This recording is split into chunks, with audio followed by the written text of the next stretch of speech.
नमस्कार, FM news देख रहे हैं आप। मैं हूं आपके साथ नेहा वालिया। वक्त हो चला है उत्तर प्रदेश की अहम खबरों का और सबसे पहले बात करेंगे उत्तर प्रदेश में दूसरी बार मुख्यमंत्री पद की शपथ लेने जा रहे योगी आदित्यनाथ की। सूत्रों के हवाले से खबर है कि 20 से 21 तारीख को शपथ ग्रहण समारोह हो सकता है। योगी आदित्यनाथ अपने 57 मंत्रियों के साथ शपथ ले सकते हैं।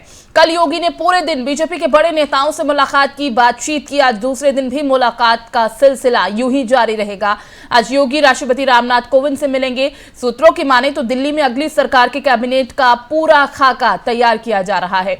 लखनऊ विजय करने के बाद दिल्ली में आलाकमान के साथ मंथन का दौर लगातार जारी है। अगले 5 साल तक सरकार चलाने का रोड मैप बनाने के लिए बड़े बड़े नेताओं के साथ योगी आदित्यनाथ की दिल्ली में मीटिंग चल रही है। दिल्ली प्रवास के दूसरे दिन भी योगी आदित्यनाथ कई बड़े नेताओं और मंत्रियों से मुलाकात करने वाले हैं। इनके अलावा योगी आदित्यनाथ केंद्रीय मंत्री अनुराग ठाकुर से भी मिलेंगे। योगी की बैठकों के इस दौर के बीच प्रदेश अध्यक्ष स्वतंत्र देव सिंह और संगठन मंत्री सुनील बंसल भी आज लखनऊ से दिल्ली पहुंचने वाले हैं। माना जा रहा है कि स्वतंत्र देव सिंह इस बार डिप्टी सीएम की रेस में हैं। कौन डिप्टी सीएम और कौन सीएम होगा, इस पर सभी की निगाहें हैं। सीएम योगी आदित्यनाथ, जैसा कि मैंने पहले भी बताया, कि शपथ लेंगे और उनके साथ 57 मंत्री जो शपथ ले सकते हैं और यही सब तय करने के लिए योगी आदित्यनाथ दिल्ली दौरे पर हैं। कल का दिन और बड़ा था जब योगी ने शानदार जीत के बाद पहली बार दिल्ली पहुंचकर बड़े बड़े नेताओं से मुलाकात की और योगी 2.0 की नीतियों पर बातचीत की। सूत्रों के मुताबिक लखनऊ में योगी आदित्यनाथ के दूसरे कार्यकाल के लिए शपथ ग्रहण की तारीख भी तय हो गई है। योगी आदित्यनाथ दिल्ली पहुंच चुके हैं। मंथन का दौर लगातार जारी है। इसी पर ज्यादा बातचीत के लिए एफएम न्यूज के वरिष्ठ कार्यकारी संपादक अनिल मिश्रा का रुख कर लेते हैं। मिश्रा जी, जिस तरह से हम देख रहे हैं कि उत्तर प्रदेश की कमान एक बार फिर योगी आदित्यनाथ के हाथ में आ चुकी है। इतिहास रच दिया है योगी आदित्यनाथ ने। एक बड़ा चेहरा, एक बड़ा कद अब उत्तर प्रदेश में उनका हो चुका है। तो यूपी फतेह करने के बाद सीएम योगी आदित्यनाथ दिल्ली दौरे पर हैं। दूसरा दिन आज है उनका। क्या कुछ खास और अहम रहने वाला है? जी, निश्चित रूप से देखिए, उत्तर प्रदेश में चुनाव हुआ और जिस तरह से एक बड़ी जीत के साथ योगी जी पुनः वापस आए हैं, तो योगी, जहां भाजपा के लिए एक बड़ी बात है, भाजपा का कद बढ़ा है उत्तर प्रदेश में बीजेपी का, वहीं योगी जी का स्वयं व्यक्तिगत रूप से कद उससे कहीं ज्यादा बढ़ा है। क्योंकि योगी जी के खिलाफ जिस ढंग से पूरा विपक्ष लगा हुआ था, जिस तरह के आरोप प्रत्यारोप हो रहे थे और यहाँ तक कि एक सांप्रदायिकता का जो सबसे मेन आरोप होता है उसके चारों तरफ घिरे हुए थे, उसके बावजूद इस तरह से प्रचंड बहुमत से जीत के आना, और जहां तक अंदरूनी, जैसा हमको आपको खबर मिला करती थी कि कहीं न कहीं बीजेपी के अंदर भी योगी जी का विरोध हो रहा था, उन सबसे सारे चक्रव्यूहों को तोड़ते हुए योगी जी एक नए निखार, नई चमक के साथ सामने आए हैं। तो कहीं न कहीं बीजेपी और बीजेपी की वरिष्ठ नेता भी उनके इस प्रभावशाली व्यक्तित्व के आगे झुकते नजर आएंगे। और उसके तहत, जीत के तहत एक संस्कार होता है, एक सिस्टम होता है, जिसके तहत योगी जी स्वयं दिल्ली आए हुए हैं, जहां वो प्रधानमंत्री जी से मिले हैं, आज सुबह राष्ट्रपति जी से मिले हैं, और इसके बाद वो भाजपा के, बीजेपी के वरिष्ठ नेता, चाहे वो अध्यक्ष हो नड्डा जी या होम मिनिस्टर जो कि एक तरह सर्वे सर्वा है अमित शाह जी, और वरिष्ठ नेताओं से वो मिलेंगे और आगे जो सरकार की प्रारूप होगा, जो उसका एक रूपरेखा होगी, उसके संबंध में बातचीत करेंगे। और ये हर पार्टी, हर नेता करता है। लेकिन हाँ, एक चीज जरूर इस बार देखने को मिलेगा नया, कि जहां पहले ऊपर से दिशा निर्देश दिए जाते थे या आगे की सरकार कैसे चलेगी, चूंकि अब 2024 को टारगेट करना है, क्योंकि इससे बड़ा लक्ष्य होगा, तो उन चीजों को मैनेज करने के लिए जो एक रूपरेखा बनाई जाती है, वो हमेशा अभी तक केंद्र के द्वारा ही खासकर बीजेपी में दी जा रही थी, और उसको स्टेट के मिनिस्टर, सीएम हो या कोई भी हो, फॉलो करते थे। इस माहौल में कहीं न कहीं योगी जी का अपना एक जो रूपरेखा होगी, अपना जो एक जाल बिछाने का उनका अपना एक प्लान होगा, उसको भी काफी महत्व दिया जाएगा। और मैं समझता हूँ कि दोनों केंद्र के वरिष्ठ नेताओं और योगी जी के बीच में काफी सामंजस्य बिठा के एक नई सरकार का गठन किया जाएगा, जिसमें प्रमुख रूप से मंत्री कहाँ किस लेवल पे होंगे, किस तरह से, चाहे जाति का समीकरण हो, चाहे धर्म का समीकरण हो या क्षेत्र का समीकरण हो, उन सबको बैलेंस करने का जो एक प्रारूप होगा, होगा या रूपरेखा होगी, उसमें योगी जी का इस बार मुझे जो समझ में आता है काफी अहम रोल होगा। बिल्कुल मिश्रा जी, जिस तरह से हमने देखा या फिर कहें कि योगी आदित्यनाथ के चेहरे पर इस बार उत्तर प्रदेश का दाव चला गया, चुनाव लड़ा गया, ये कहना बिल्कुल गलत नहीं होगा और उन्होंने साकार भी करके दिखाया है। ये जिस तरह से इतिहास योगी आदित्यनाथ ने रचा है, आपने कहा कि बहुत सारे डिसीजन मेकर वो बनेंगे, खुद वोट लेंगे, रूपरेखा तैयार करेंगे।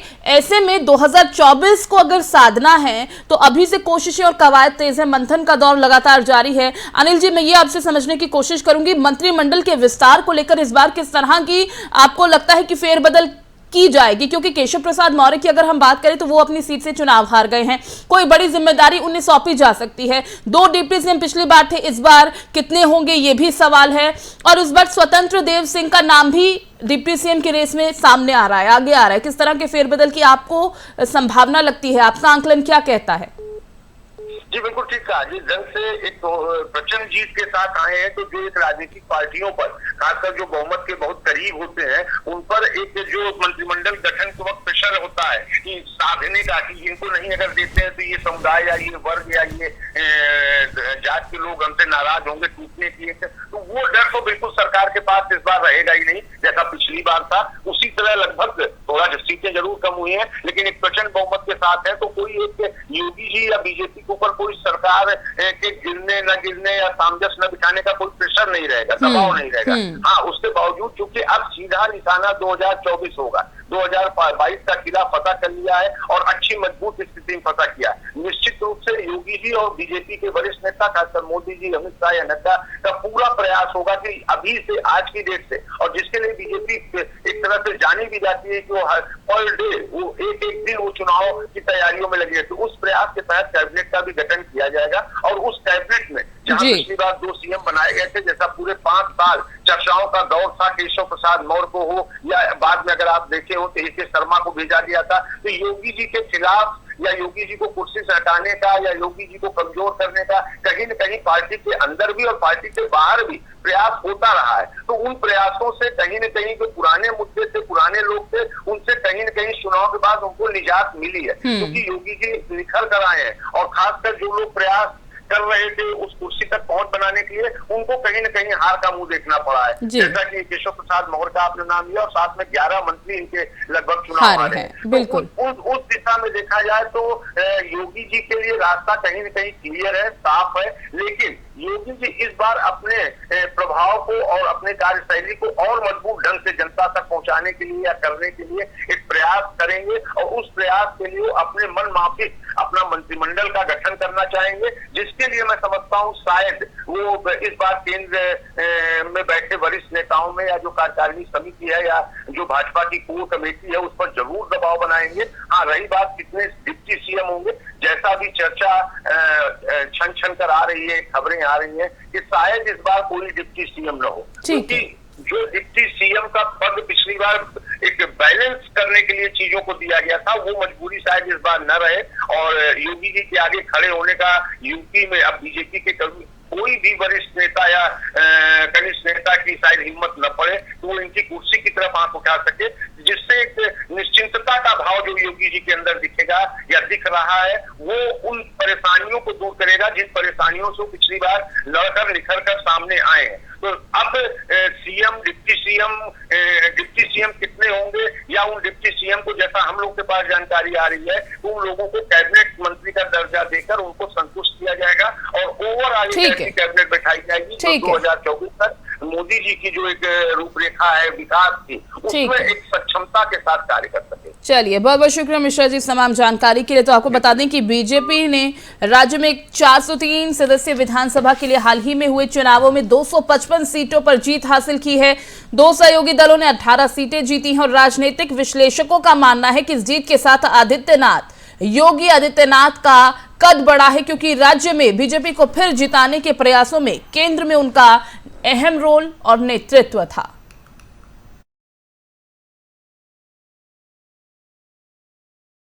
प्रदेश में एक बार फिर योगी और मोदी का जादू चल गया है और 2022 में बहुमत के साथ बीजेपी ने अपनी सरकार बना ली है और योगी आदित्यनाथ के मंत्रिमंडल की बैठकों का दौर भी शुरू हो गया है।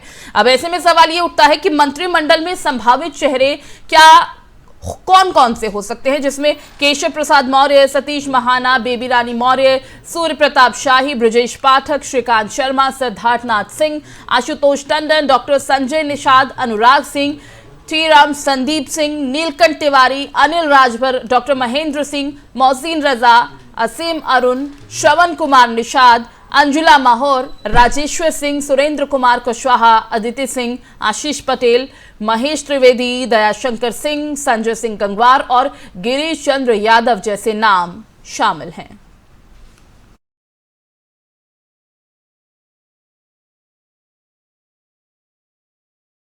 उधर यूपी रोडवेज बसों का महिलाओं को तोहफा दिया गया है। सरकारी बसों में अब जो बुजुर्ग महिलाएं हैं वो फ्री में यात्रा कर पाएंगी। उत्तर प्रदेश शासन ने 60 साल या उससे ज्यादा उम्र की महिलाओं को बसों में मुफ्त सफर कराने की कवायद शुरू कर दी है। इसके लिए यूपी राज्य सड़क परिवहन निगम ने सफर करने वाली इस आयु वर्ग की महिलाओं का सर्वे करने का निर्देश दिया है। क्षेत्रीय प्रबंधकों से रिपोर्ट मांगी गई है, उनमें सीनियर सिटीजन महिलाओं की संख्या कितनी होती है। बताते चले कि क्षेत्रीय प्रबंधक ये रिपोर्ट मुख्यालय को भेजेगा। वहीं परिवहन प्रमुख सचिव राजेश कुमार सिंह ने सीनियर सिटीजन महिलाओं को मुफ्त बस का सफर कराने का निर्देश दिया था। मुफ्त सफर कराने पर शासन से प्रतिपूर्ति हासिल करने का भी सुझाव तैयार किया गया। इसके तहत बुजुर्ग महिलाओं को मुफ्त सफर कराने के एवज में प्रति माह 99 रुपए का भुगतान करने पर उसे 9 महीने में जितनी बार चाहे बस सफर की सुविधा दी जा सकती है।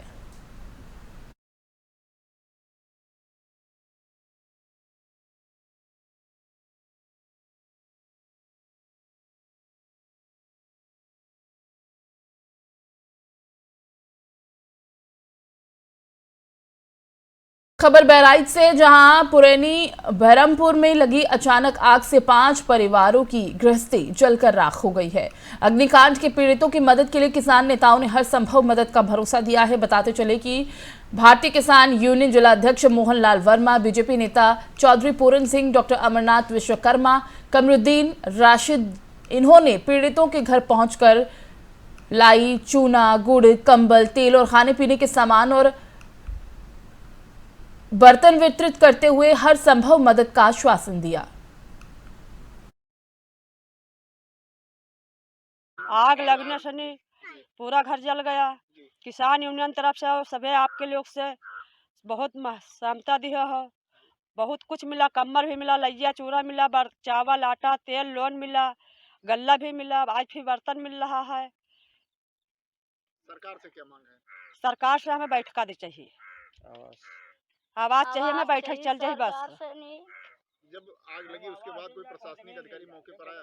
एसडीएम आया, पुलिस रहे, एसडीएम रहे, प्रधान रहे, मौजूदा। हमें परसों शाम को जानकारी हुई। मैंने सबसे पहले एसडीएम साहब को अवगत कराया, पुलिस प्रशासन को अवगत कराया और कल सुबह से मेरा भरसक प्रयास रहा है। मैं अपने सभी साथियों, जो मेरे हमसे जो सीनियर हैं, जो जूनियर हैं, सबको मैंने अवगत कराया और सबसे कहा कि आप लोग इस संकट के घड़ी में बढ़ चढ़ के हिस्सा लीजिए और किसान जो गरीब परेशान लोग हैं इनका ज़्यादा से ज़्यादा जितना हो सके आप लोग सहयोग करिए। हमारे इसमें काफ़ी लोग हैं, हमारे जिलाध्यक्ष जी हैं मोहनलाल वर्मा जी, और जरवल के हमारे एक राशिद भाई हैं कपड़ा वाले, ये हमारे कमरुद्दीन भाई हैं और ये राम समुद जी हैं, और मतलब काफ़ी लोगों का हमारे साथ सहयोग है कि ज़्यादा से ज़्यादा इनका सहयोग किया जाए और समय आने पे इनको आवास की व्यवस्था कराएंगे। इसके लिए हमको कुछ भी करना पड़े और मैं ऊपर वाले से मनोकामना शुभकामनाएं करता हूं कि ऐसी दशा किसी के साथ ना हो। और ये बहुत ही दयनीय स्थिति है, चूँकि कटान पीड़ित भी थे ये लोग और काफ़ी से काफ़ी नुकसान हुआ, इनका बचा कुछ नहीं है। बढ़ते आगे, एसटीएफ उत्तर प्रदेश ने अंतर्राज्यीय स्तर पर मादक पदार्थों की तस्करी करने वाले गिरोह के 4 अभियुक्तों को गिरफ्तार कर उनके कब्जे से करीब 2.5 किलोग्राम ब्राउन शुगर स्मैक, जिसकी अंतर्राष्ट्रीय कीमत लगभग 2.5 करोड़ रुपए है, ब्राउन शुगर स्मैक को बरामद कर पुलिस ने सफलता हासिल की। बताते चले कि एसटीएफ उत्तर प्रदेश को विगत कुछ समय से पूर्वांचल के विभिन्न जनपदों के रास्ते नेपाल राष्ट्र, भारत के कई राज्यों में विभिन्न तरह के अवैध मादक पदार्थों की तस्करी करने वाले गिरोह के सक्रिय होने की सूचना मिली थी। इस संबंध में एसटीएफ की विभिन्न इकाइयों को सूचना संकलन और कार्रवाई हेतु निर्देशित किया गया था।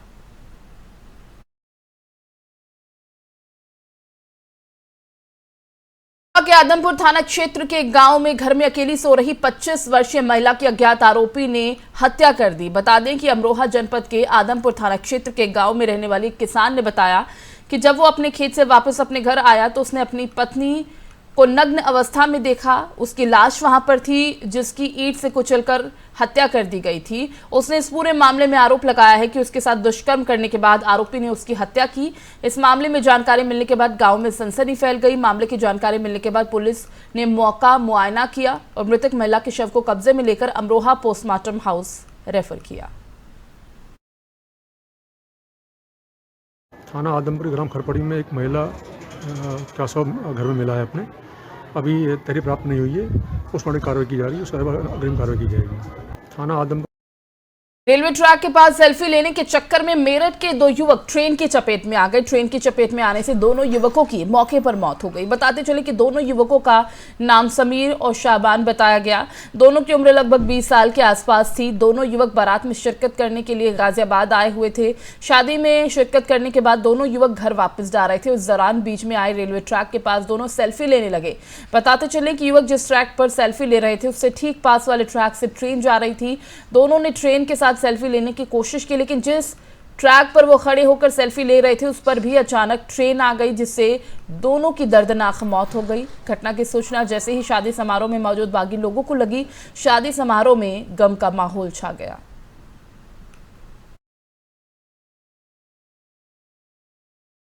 सेल्फी लेने के चक्कर में 2 युवकों की मौत हो गई। ऐसा पहला मामला ये सामने नहीं आया है। आजकल यंग जनरेशन या फिर युवाओं की हम बात कर ले तो सेल्फी लेने का क्रेज बहुत ज्यादा रहता है और ऐसा ही कई बार हमने देखा कि सेल्फी लेने के चक्कर में जो युवा हैं, जो आज की जनरेशन है, वो अपनी जान भी जोखिम में डाल देती है। और उसी का ये मामला गाजियाबाद से सामने आया है, जहां पर 2 युवक शादी समारोह में शामिल होने के लिए आए थे और वो एक रेलवे ट्रैक पर खड़े होकर सेल्फी लेने लगे।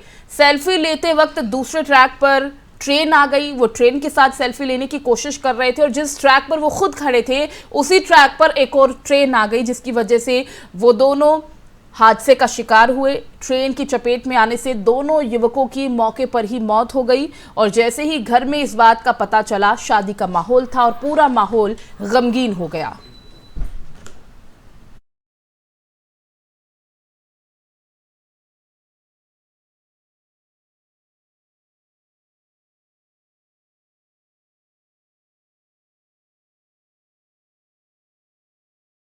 उत्तर प्रदेश की खबरों में फिलहाल बस इतना ही। बाकी अपडेट्स के लिए बने रहिए फिल्म न्यूज के साथ।